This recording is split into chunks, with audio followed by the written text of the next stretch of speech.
Assalamualaikum warahmatullahi wabarakatuh dan selamat datang. Saya ucapkan kepada semua dan rakan-rakan.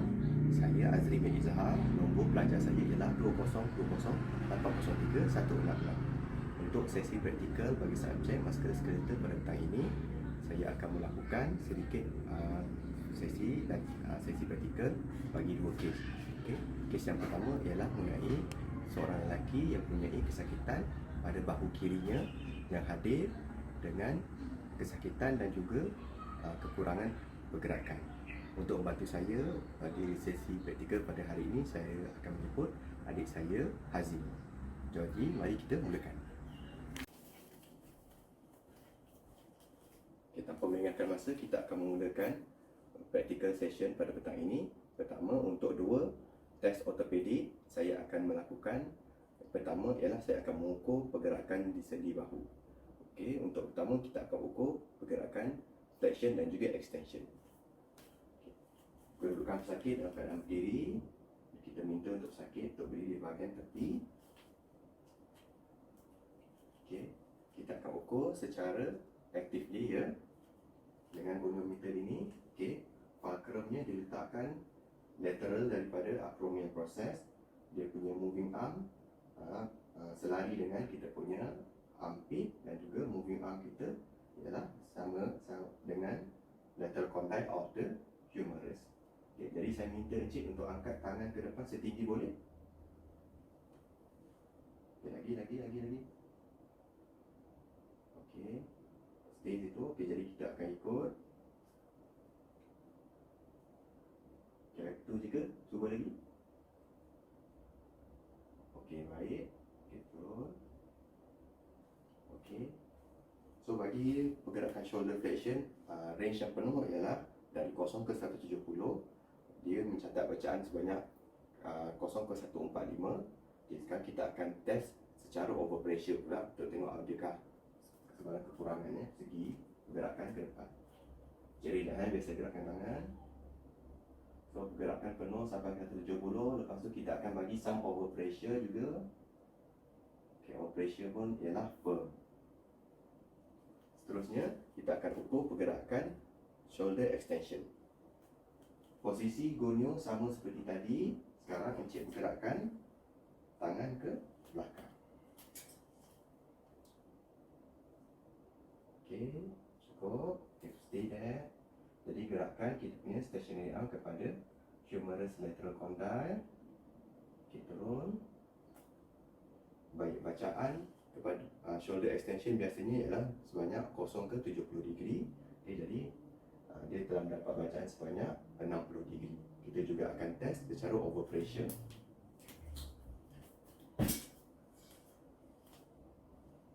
Okey, dah penuh. Baik, okey. And feel-nya pun ialah firm. Okey, seterusnya kita akan mengukur pergerakan shoulder abduction. Pergerakan shoulder abduction kita akan lakukan dalam keadaan posisi pesakit baring ya. Okey. Bawa pesakit ke hujung katil. Okey. Goniometernya kita akan taruhkan fulcrumnya di bahagian depan acromial process. Dia punya dia punya moving armnya berselari dengan kita punya axillar line. Nanti dia punya moving armnya akan bergerak mengikut humerus punya lateral condyle.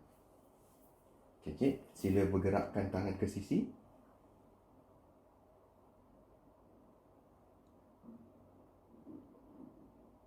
Sakit ke?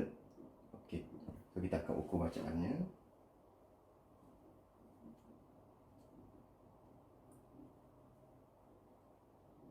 Okay. 95 Okay. Jadi nampaknya ada seperti kekurangan kepada bacaan shoulder abduction.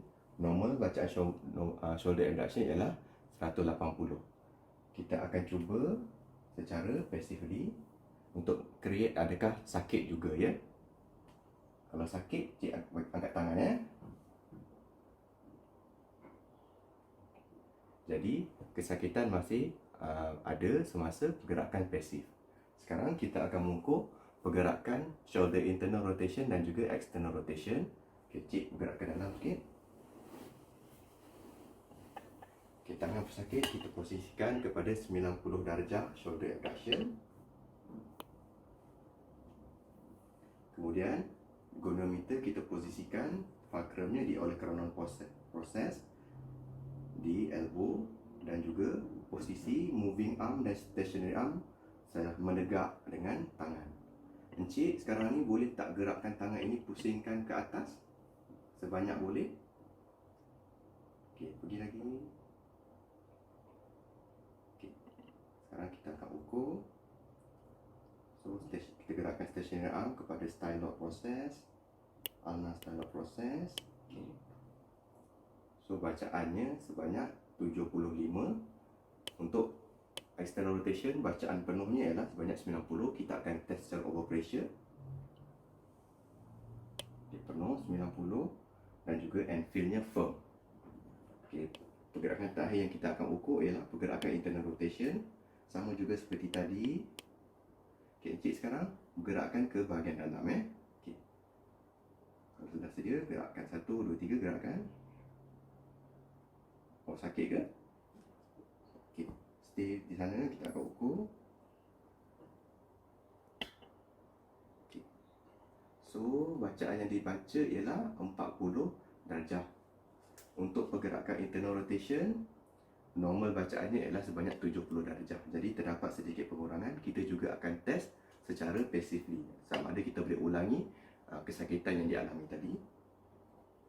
Sakit ke? So terbukti kesakitan berlaku dalam pergerakan shoulder internal rotation dan shoulder abduction. Okay, untuk ujian ortopedik yang seterusnya, saya akan melakukan beberapa siri special test. Saya akan melakukan sebanyak 3 special test pada petang ini. Okay, tadi seperti yang kita lihat tadi, pesakit kita ada kekurangan dari segi gerakan dalam pergerakan shoulder abduction dan juga shoulder internal rotation. Untuk special test pada yang saya pilih ialah ada 3, iaitu MTCAN test untuk menguji integrity supraspinatus tendon. Yang kedua ialah Hawkins-Kennedy test untuk test pada subacromial impingement, juga membawa pada supraspinatus tendon merpati.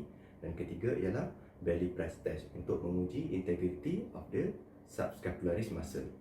Okay. Pertama, kita akan mulakan dengan MTCAN test. Okay. Tangan pesakit dibawakan kepada 90 darjah abduction dan juga 30 darjah forward flexion. Okay. Encik tunjukkan ibu jari, halakan ibu jari ke lantai. Macam ni. Okay. Nanti saya akan cuba menekan tangan encik ke bawah. Encik cuba halang saya, ya. Okay. Kita mula 1, 2, 3. Sakit ke? Okay. So special test pertama, MTCAN test, positif, menunjukkan supraspinatus tendinopati. Yang kedua ialah Hawkins-Kennedy test. Dalam test Hawkins-Kennedy, tangan pesakit didudukkan dalam posisi 40 darjah forward flexion dan juga tangan sikit bengkokkan. Okey, satu tangan kita taruh di dalam dan juga kita externally rotate, kita internally rotatekan bahu pesakit. Sakit ke? So, test kedua juga positif, menunjukkan terdapatnya subacromial impingement yang menekan kepada supraspinatus tendon. Yang keakhir sekali, kita akan melakukan belly press test. Senang saja belly press test. Kita taruh tangan kita di bahagian perut pesakit. Okay. Dan kita akan minta pesakit untuk menekan tangan kita. Kita akan lihat kepada sama ada terdapat kekurangannya, kekuatan dan juga terdapat kesakitan, dan kita akan comparekan pada dua-dua bahagian. Okay. Cik sila tekan tangan saya. Sakit ke? Sakit. Jadi test ini positif, menunjukkan kepada integrity otot subscapularis terganggu. Kenapa saya melakukan 3 test ni ialah kerana otot supraspinatus bertanggungjawab kepada pergerakan shoulder abduction dan juga subscapularis bertanggungjawab kepada pergerakan shoulder internal rotation. Untuk pemilihan rawatan bagi kes ini, saya bercadang untuk memilih modaliti untuk mengurangkan sakit pada pergerakan. Jadi, untuk mengurangkan sakit semasa pergerakan shoulder abduction, saya bercadang untuk melakukan joint mobilization grade 1, grade 2 pada arah inferior glide. Sementara untuk mengurangkan sakit semasa pergerakan internal rotation, saya juga akan menggunakan joint mobilization grade 1 dan grade 2, okay, pada arah posterior glide. Kita akan mulakan dengan inferior glide. Okay. Tangan kita kita akan pegangkan kepada sendi siku pesakit dan bawakan kepada available pain free ROM pesakit tersebut. Satu lagi tangan kita akan pegang di bahagian humeral head.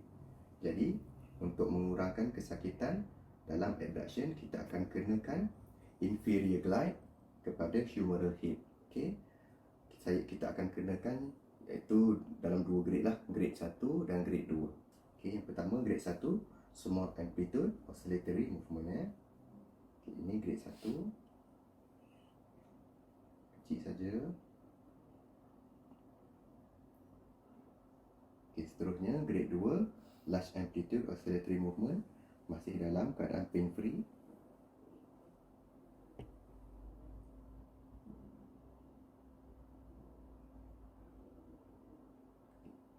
So itu dia pergerakan inferior glide untuk mengurangkan sakit dalam pergerakan shoulder abduction.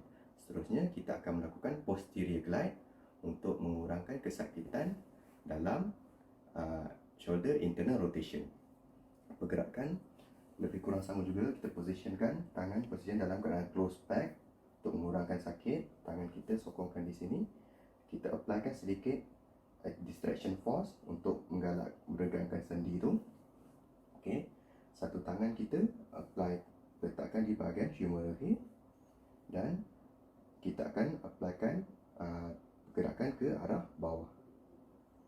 So grade 1, small amplitude saja.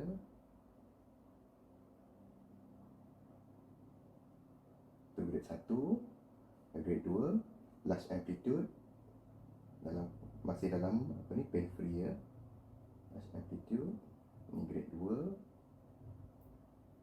Okey, kita akan melakukan mobilization ini selama 20 ke 30 saat bergantung kepada tahap penerimaan pesakit. Okey, untuk intervention seterusnya untuk menggalakkan pergerakan kepada sendi bahu, saya bercadang untuk memilih mengajar Codman pendulum exercise kepada patient. Jadi cik sila sila bersandar kat sini. Baik, okey. Biarkan tangan yang sakit itu bebas tergantung. Okey. Jadi kita akan cuba menggerakkan bahu dengan macam mana? Dengan kita menggerakkan kaki kita. Okey, cuba gerakkan kaki dan biarkan tangan itu berayun. Betul. So ini pergerakan ke medial dan lateral. Okey. Sama seperti pergerakan abduction lah. Okay, seterusnya kaki kekalkan rocking macam tu. Sekarang buat bulatan je. Okay, betul. Bulatan ikut jam. Okay, kemudian bulatan lawan jam. Okay. So pergerakan ini boleh diulang sebanyak 20 ke 30 kali bergantung kepada daya tahan pesakit dan ianya hendaklah dilakukan dalam kadar pain free pesakit. Sekarang kita beralih ke soalan seterusnya. Okay, soalan seterusnya ialah soalan mengenai seorang lelaki yang jatuh dan mempunyai kesakitan dan kelemahan pada sendi sikunya selama 3 bulan. Untuk dua orthopedic test yang akan saya lakukan ialah, pertama, saya akan melakukan manual muscle testing kepada sendi elbow ni lah. Okay, so pertama kita akan uji untuk elbow flexion. Jadi tangan pesakit ditaruhkan ke sisi. Okey. Okey, encik cuba bengkokkan siku encik. Okey, lurus. Jadi di sini kita dapat lihat kekuatan pesakit dia sekurang-kurangnya 3 lah, iaitu untuk bicep. Jadi sekarang kita akan tambahkan kesukaran dengan bagi sedikit intangan. Okey, buat benda yang sama cik lawan saya Okey, 1 2 3. Okey, lagi. Okey, so di sini menunjukkan patient mempunyai kekuatan otot bicep sebanyak 4 daripada 5. Okay, seterusnya kita akan test untuk integrity muscle elbow extensor iaitu tricep. Okay, kita mula daripada keadaan siku bengkok dan juga bahu disokong ke sisi badan. Okay, encik cuba luruskan siku. So, lurus habis. Okay, bengkok balik. So ini menunjukkan kekuatan tricep 3 daripada 5. Okey, kita akan cuba tambahkan sukaran lagi. Okey, cuba luruskan siku lawan saya. So sekarang ini menunjukkan pesakit mempunyai kekuatan otot bicep sebanyak 4 daripada 5. Kemudian kita akan juga cuba untuk menguji kekuatan otot supinator. Okey, bagaimana? Tangan masih di sisi pesakit. Satu tangan kita sokongkan di bahagian sikunya. Okey. Pergerakan supination ialah pergerakan daripada tangan begini, daripada dorsal aspect ni ke ini, dan kita pusingkan tangan untuk menunjukkan bahagian palmar aspect ni lah. Okey, jadi tangan restkan di sini. Okey, Encik cuba pusingkan tangan. Bagus. Okey, pusing balik. Okey, so itu 3 daripada 5. Sama juga kita tambahkan kesukaran. Okey, sekarang cuba pusingkan tangan. Okey, so kelihatanlah pesakit mempunyai kekuatan 4 daripada 5, iaitu mampu menentang graviti dan juga menentang sedikit rintangan. Akhir sekali kita akan menguji kekuatan untuk otot pronator. Okey, iaitu pergerakan pronation. So yang terakhir encik bermula daripada sini, tutup, bawa ke sisi ya. Okey, cuba. Okey, so ini 3 out of 5. Okey, sekarang okey, cuba lawan saya.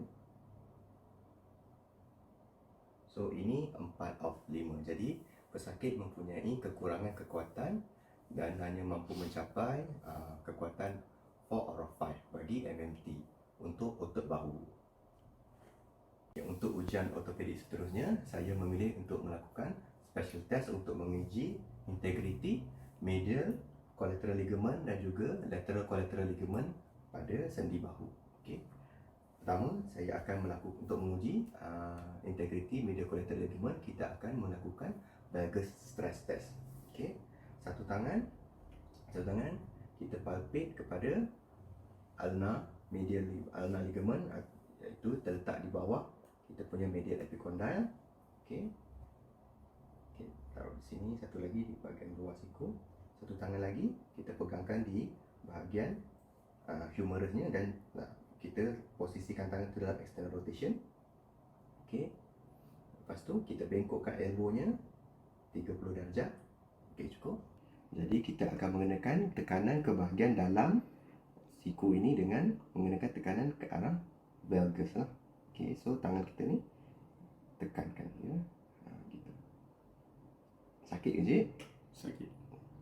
Jadi keputusan test ini dianggap positif sekiranya pesakit memberi reaksi sakit dan juga terdapatnya pergerakan yang lebih di bahagian medial elbow ini jika dibandingkan dengan bahagian yang sebelah lagi yang tidak sakit.